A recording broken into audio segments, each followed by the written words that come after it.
अलिबाग तालुक्यातील थळ येथील beach walk रिसॉर्टमध्ये स्विमिंग पूलमध्ये मौज मजा करताना एका स्थानिक नागरिकाला आपला जीव गमवावा लागलाय।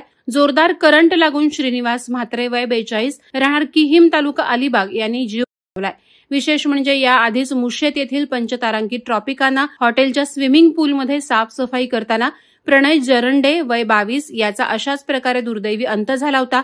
त्याच्या जाण्याचं दुःख कुटुंब विसरले नसतानाच आता आणखी एक हृदयद्रावी घटना अलिबागमध्ये घडल्यानं येथील स्विमिंग पूल खरंच किती सुरक्षित आहेत असा गंभीर प्रश्न उभा राहिलाय। मिळालेल्या माहितीनुसार श्रीनिवास म्हात्रे हे 10 दिवसांच्या गणरायाचं विसर्जन झाल्यानंतर रविवारी 7 सप्टेंबर रोजी आपल्या नातेवाईकांसह कर करून थळ येथील बीच वॉक रिसॉर्टमध्ये मौज मजा करण्यासाठी गेले होते। मात्र पोहण्याच्या दरम्यान पूलमध्ये अचानक विद्युत प्रवाह आल्यामुळे त्यांना जोरदार धक्का बसला। त्यांना तातडीने रुग्णालयात नेण्यात आलं, पण डॉक्टरांनी तपासून त्यांना मृत घोषित केलं।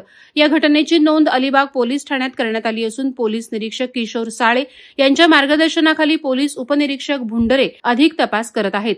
बीच वॉक रिसॉर्टचे व्यवस्थापन सध्या विनोद गुप्ता नामक व्यक्तीकडे आहे। या सलग घडणाऱ्या घटनांमुळे स्विमिंग पूलमधील सुरक्षेचे निकष पाळले जातात का यावर प्रश्नचिन्ह उपस्थित झालंय। पूलमध्ये योग्य इलेक्ट्रिक सेफ्टी आहे का, नियमित तपासणी केली जाते का, पाहुण्यांच्या जीवितासंबंधी नियम खरंच पाळले जातात का। पर्यटन नगरी असलेल्या अलिबागमध्ये अशा घटना घडणं ही अतिशय गंभीर बाब आहे।